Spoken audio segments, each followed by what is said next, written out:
L'école du dimanche.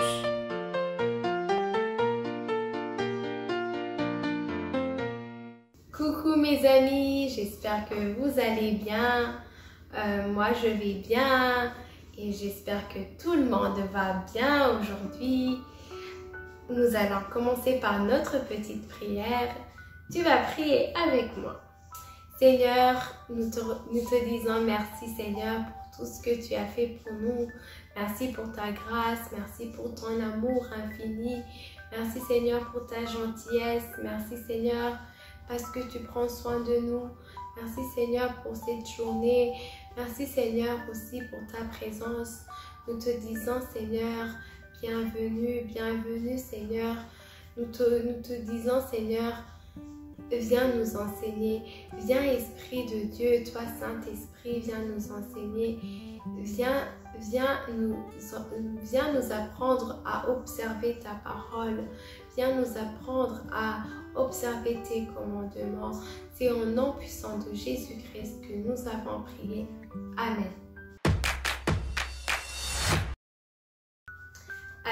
Avant de commencer, j'espère que vous avez tous vos Bibles dans vos mains.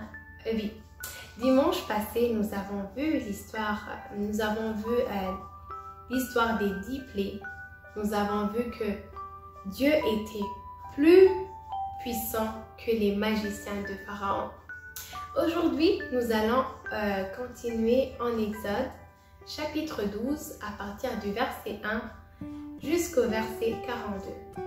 Dans ce chapitre, nous voyons que l'Éternel avait parlé à Moïse et à Aaron. Nous voyons que Dieu vraiment les avait donné comme, je dirais pas des commandements, mais Dieu voulait sauver son peuple qui se trouvait en Égypte. Il avait parlé avec Moïse et Aaron. Il leur avait montré et expliqué. Nous voyons que Dieu a vraiment expliqué en détail ce qu'il devait faire afin qu'ils puissent rester en vie. Parce que Pharaon ne voulait pas lâcher le peuple de Dieu. Et comme nous avons vu dimanche passé que vraiment Dieu est plus puissant, il voulait vraiment aussi montrer sa puissance encore une fois.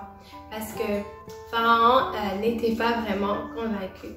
Mais nous voyons que dans ce chapitre, Pharaon a vraiment décidé de lâcher le peuple de Dieu. Parce que Dieu avait frappé sa maison. Nous voyons qu'ici, dans l'Ancien Testament, nous voyons qu'ils utilisaient le sang des animaux afin qu'ils puissent être sauvés. Mais maintenant, nous savons, toi et moi, que nous sommes sauvés par le sang de Jésus-Christ. Avant, Dieu a vu que le sang des animaux vraiment n'était pas suffisant pour sauver le peuple, son peuple, pour nous sauver, pour nous réconcilier avec Dieu. Nous voyons dans ce chapitre que Dieu a dit à son peuple qu'il se souviendrait du jour où Dieu les a fait sortir de l'Égypte, de l'esclavage de l'Égypte. Et nous allons lire ensemble ce que l'Éternel a dit à son peuple. C'est le sacrifice de Pâques en l'honneur de l'Éternel qui a passé par-dessus les maisons des enfants d'Israël en Égypte lorsqu'il frappa l'Égypte et qu'il sauva nos maisons. C'est ce que l'Éternel avait dit. Il leur avait dit si leur enfant leur demande pourquoi il fait ça, pourquoi il fête ce jour-là, il devait répondre comme ça. Alors, j'espère que je pense que tout le monde ne connaît pas ce que veut dire un sacrifice. Un sacrifice, quand on dit un sacrifice, quand on dit qu'une personne se sacrifie, c'est-à-dire qu'elle abandonne une chose qui a de la valeur, une chose précieuse à ses yeux. C'est-à-dire que quand on dit, par exemple, on dit que Jésus-Christ a sacrifié son corps. a sacrifié son corps, c'est-à-dire Jésus-Christ a vraiment donné son corps.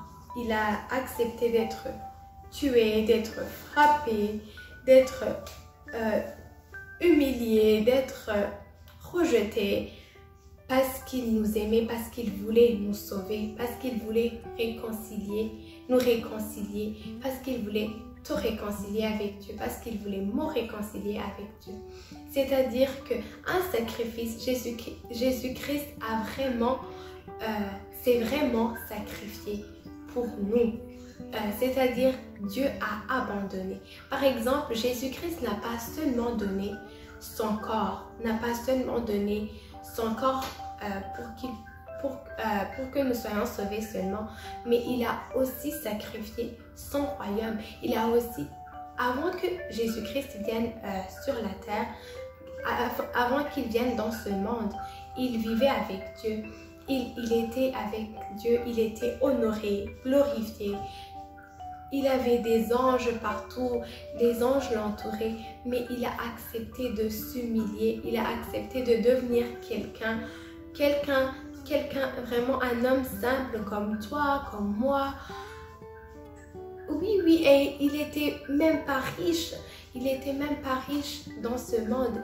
Il est venu vraiment étant très simple, c'est-à-dire il a sacrifié son royaume, il a abandonné la gloire qu'il avait afin que toi tu puisses être sauvé, afin qu'aujourd'hui on dise que tu es le fils de Dieu, ou qu'on dise que tu es la fille de Dieu, que moi aussi je suis la fille de Dieu. C'est afin que Dieu puisse être réconcilié, afin que nous soyons réconciliés avec Dieu, afin que tu puisses être en bon terme avec notre Seigneur, afin que tu puisses, lorsque tu veux demander quelque chose à Dieu, afin que tu puisses aller avec assurance, en n'ayant pas peur, en disant Seigneur, je veux ceci, je veux cela, afin que Dieu, s'il te regarde, il ne regarde pas tes erreurs, ce que tu fais pas bien, mais Dieu te regarde à travers le sang de Jésus-Christ. Quand Dieu te regarde, il ne regarde pas tout ce que tu peux pas faire, il regarde pas tes défauts. Non, Dieu te regarde comme son enfant. Dieu te regarde comme il te regarde. Quand Dieu veut te regarder, il voit sa fille, son fils, parce que Jésus-Christ s'est sacrifié, s'est donné, s'est abandonné lui-même, afin que nous soyons sauvés. Alors, nous allons continuer aujourd'hui avec notre verset à mémoriser. Romains 3,25. C'est lui que Dieu a destiné à être par son sang pour ceux qui croiraient victimes propitiatoires, afin de montrer sa justice parce qu'il avait laissé impunis les péchés commis auparavant au temps de sa patience. Romains 3,25. C'est lui que Dieu a destiné à être par son sang pour ceux qui croiraient victimes propitiatoires, afin de montrer sa justice parce qu'il avait laissé impunis les péchés commis auparavant au temps de sa patience. Amen.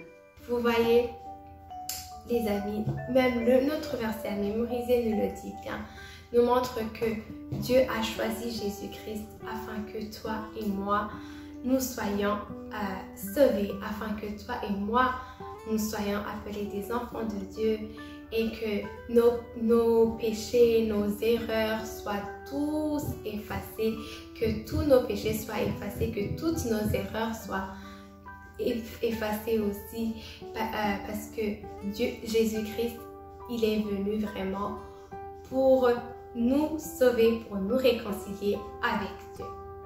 Nous allons prier pour remercier le Seigneur pour le sacrifice qu'il a fait, pour tout ce qu'il a abandonné, afin que nous puissions être là où nous sommes aujourd'hui, afin que nous soyons appelés enfants de Dieu. Seigneur Jésus-Christ, nous te disons merci. Merci Papa pour ce temps. Merci Seigneur pour cette parole. Merci Papa pour avoir abandonné ton royaume, pour avoir laissé la gloire, Seigneur, afin que moi je puisse être sauvée, afin que nos amis là qui nous regardent puissent être sauvés. Ah Seigneur, nous te disons merci. Merci beaucoup. Nous reconnaissons, Seigneur, tout ce que tu as fait. Nous reconnaissons, Seigneur, ton sacrifice et nous te disons merci, nous t'adorons, Papa. Nous te disons merci, Papa. Ah Seigneur, merci pour tout ce que tu as laissé, afin que moi je puisse être ta fille aujourd'hui, afin que mon ami aujourd'hui puisse venir vers toi avec assurance pour te dire, pour te demander tout ce qu'il a besoin, pour tout ce dont il a besoin. Ah Seigneur, merci vraiment. Nous te disons merci, Seigneur, d'avoir été avec nous. C'est au nom puissant de Jésus-Christ que nous avons prié. Amen. Amen, amen. Bon dimanche, mes amis. Vous me manquez beaucoup, beaucoup. Et je vous envoie plein de bisous. Bye.